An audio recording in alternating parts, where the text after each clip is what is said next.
What is the purpose of our life? Why have we been created? Why are we here in this world? We spend so much time living life, yet not enough time thinking about what we are doing alive. Ponder over the meaning of life, the purpose of our existence. Who is responsible for our creation and what happens when we leave? If you don't want to think about where you came from, at least think about where you are going to go when it's all over. At some point in life, we will all ask the big life questions. Why am I here? Where am I going? What is my purpose? Islam provides clear and concise answers.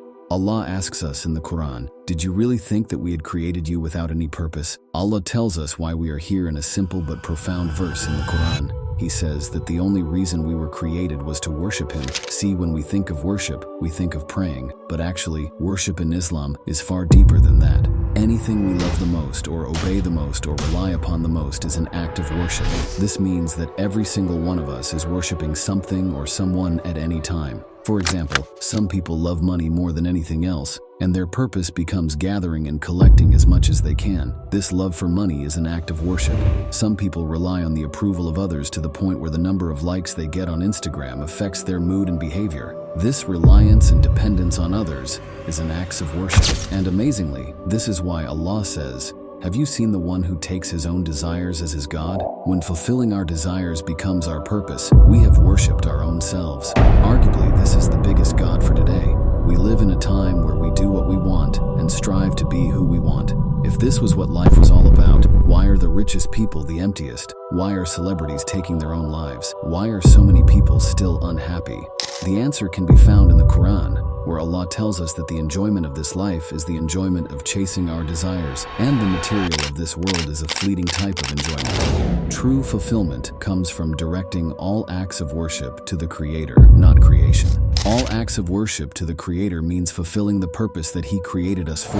Like with anything created, the Creator is the one who decides the purpose of His creation, and Allah tells us that He created life and death to test which of us are best in deeds. The test is to see how we live our lives in times of ease and times of difficulty. Will we resort to that which is good, or will we resort to that which is bad? Since we all perceive what is good and bad differently, we cannot decide the standard, which is why Allah has assured us that the Quran is the standard that clearly distinguishes between what is right and what is wrong. What you'll find is that Islam does, in fact, cover all bases. It has answers to every life question and leaves nothing out on how we should live our lives. The biggest indicator that life is a test and that no one has the perfect life. Allah has created us with different strengths and different weaknesses. Some people may have wealth and beauty, but also be insecure. Some may be intelligent and confident, but also struggle with health problems. In Islam, what we have doesn't matter. What matters is what we do with what we have. How we use our strengths and weaknesses is what makes us superior in the eyes of Allah.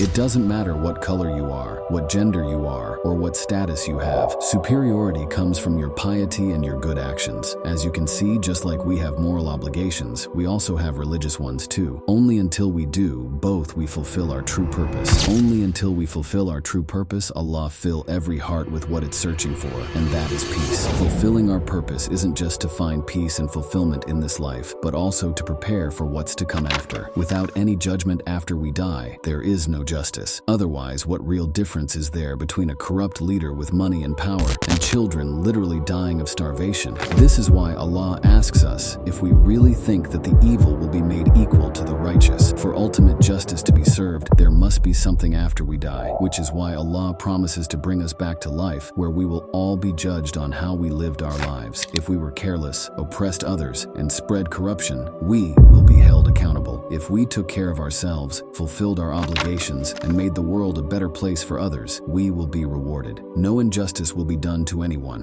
And Allah affirms this by telling us that even an atom's weight of good and an atom's weight of bad will be brought to account. Allah then decides our final destination, after which there will be no more death, and that is either punishment in hell or perpetual bliss in paradise. Simply just having this belief puts ultimate meaning into our lives. It gives us the best reasons to strive for good while also actively avoiding the bad. What better reasons are there than the fulfillment we are all looking for in this life and eternal pleasure in the next? Considering we all make mistakes, isn't the thought of being held accountable for every action worrying? This is where the wisdom and mercy of Allah really shows. Firstly, doing more good deeds wipes out bad deeds, giving us more of a reason to strive to do good and to further fulfill our purpose. This has a knock-on effect and makes the world an even better place for everyone else. Secondly, even the prick of a thorn removes bad deeds, meaning any mental or physical pain we go through benefits us on the day of judgment. Again, this allows us to find solace and comfort in the most difficult of times. Thirdly, why not just ask for Allah's forgiveness? Millions of explanations out there for the meaning of life. Can you think of just one that is more fulfilling, more complete than the one that Islam provides? Islam doesn't just give the best incentives to make the most out of life, but it also creates an environment for humanity as a whole to thrive. Islam frees us from the worship of that which has no benefit and directs us to Allah.